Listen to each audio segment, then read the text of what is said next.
Number 2, challenge type questions. Now, we talked about this a little bit earlier in the 4 questions that we want to ask, but here's what it is. What if nothing changes?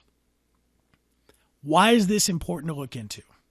So let's step back a little bit. Amateur salespeople, they spend all their time, all their efforts selling uphill, trying to make someone interested, trying to tell somebody all the reasons why they should want what it is that they sell. Traditional selling, it's push, push, push, push. But what do we know? People make decisions for their reasons, not ours. Let's find out what they are. Instead of assuming that we know why this is important, all the reasons why they would want it, let's ask them. And here's what happens. As they start to explain to us why this is important enough to look into, if they start to tell us, yeah, I have to get this taken care of because, what are we getting? Yeah, we're letting them tell us all the reasons why they should buy. Sometimes when I have an opportunity to introduce this thought, this idea of challenge type questions, why would you want to look into this? Everybody looks into this for different reasons, but I don't want to assume I know what your reasons are. Can you invite me in? Can you tell me what's going on here? Sometimes when I have a chance to introduce this idea of a challenge question, amateur salespeople say, Bob, I don't feel comfortable asking that type of question because it looks like I don't know what's going on. Let's deal with that right now. We don't.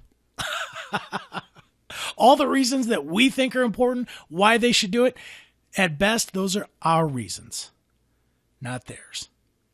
Here's what else happens. As they begin to explain what's going on, why this is important enough to look into right now, they get to hear all those reasons for themselves out loud. And it begins to clarify what the problem really is. Not only that, as they start to tell you why this is important to look into, they're going to start coming up with even more reasons that were in the back of their mind that they may have forgotten about. Here's an example. Have you ever told somebody a story, and as you were going through the process of telling them a story, you said, ooh, and also they were wearing this, and oh yeah, by the way, he had this kind of car. The more we get involved in telling somebody something, the more details that we start to remember. Okay, so it was information questions, problem-solving questions, challenge questions. Number 4, extension. A lot of times, we can get more information out of somebody simply by giving them an invitation to talk more. Here's what that means. And that means, could you be a little bit more specific? Could you maybe give me an example of what you're talking about? Again, it comes back to this idea of let them do most of the talking. You and I, initially, our job is to get information, not give it. But let's let them paint a picture of why they need to buy what it is that we sell. When somebody gives you an answer, this is a lot of fun. No fair laughing when you do it. When somebody gives you an answer, I bet they have more to say. Here's all I want you to do. When they give you an answer, follow up with, can you be a little bit more specific? Or follow up with, can you give me an example? And then let them talk.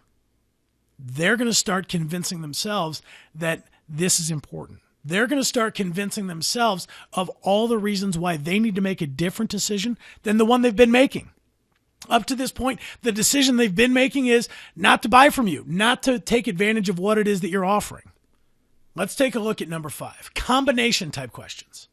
This is where we introduce a couple of different options, and then we let them pick. So here's an example. Do you want to start with the specs or look at some common uses? Here's another one. Some people tell me that the color is important and others say performance is important. Which is it for you? Now, these are silly examples. You're going to come up with better ones. But that's the challenge. Sit down with a pen and a piece of paper and go through each of these types of questions. Use the formula that I'm using here as an example and tailor it to your world. Here's what's going to happen. Professional selling is not about memorizing scripts. It's about walking into a conversation with an agenda. And when we have some different types of questions that we can ask, confidence goes up. We can stay on track and we can start making things happen on purpose. Okay, so a combination question, really, we're letting them determine what's more important to talk about. Do you want to take a look at this or do you want to take a look at this? And let me stop right there. When we're asking good questions, when we're asking the types of questions that let them decide, Who feels like they're in control of the conversation? Let me ask you again. Who feels like they're in control of the conversation? They do. Who's actually in control of the conversation? We are. They can talk about whatever they want as long as it's within this realm. And that's what a combination question does. We can talk about this or this. Which one do you want to do? They get to pick and choose of the options that we've just given them.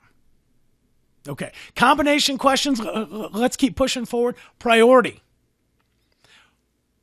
Of these 5 things, which one's the most important? Where would you like to start?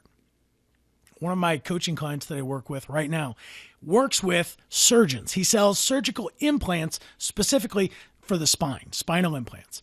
And getting time with these surgeons is very, very difficult. And when he does finally get in front of some of these guys, he doesn't have a lot of time. Quite often, the entire sales process takes place in a span of 5 to 10 minutes. And then the doctor, the surgeon, will then move the salesperson, in this case, our hero, move him over to his office manager, who goes through all the details. And one of the things that he was having difficulty was he had an ocean of information to go over with these surgical implants, but he only had 5 to 7 minutes to talk to the doctor about it. How do you fit 30, 40 minutes worth of information into 5 or 7 minutes? Well, a lot of people, their solution, talk faster. That just doesn't work, does it? We can't cram 30 minutes of content into 7 minutes, no matter how hard we try. So here's what he did. We created a list of 10 things that he thought separated his product from the competition. And when he sat down with the doctor, he handed him a list. And he said, I can talk about any of these 10 things, but we have 5, 7 minutes. Which one do you want to talk about? Now, again, let's step back. Who felt like they were in control? Yeah, the surgeon did. Who was actually in control? Our hero. He was walking in with an agenda. He said, I can talk about any of these 10 things. Which one do you want to talk about? And by the way, the one that the doctor picked was the one that was most important to him. See, our hero could have walked in and tried to cram 30 minutes worth of content into a 5-minute meeting, hoping that he was going to say something that would grab this guy's attention. But instead, he simply let him pick. You tell me which one's the most important. Where would you like to start? And as a result, he was able to close more business because the 5 minutes that he had to spend with somebody was dialed into the exact information that they wanted. Talk about asking the right kinds of questions. Where would you like to start? You know the second question he asked right after that? That's interesting. Why did you pick that one? In that 5 to 7 minute conversation, he asked more questions than he gave answers to. And as a result, the surgeon felt like they were in charge. They also felt like our hero understood exactly what it was that he wanted because he just told it to him. And when he made the recommendation to talk to his office manager, it came with the complete confidence that he was going to be able to deliver on the specific thing that he wanted to make sure he was able to offer to his patients.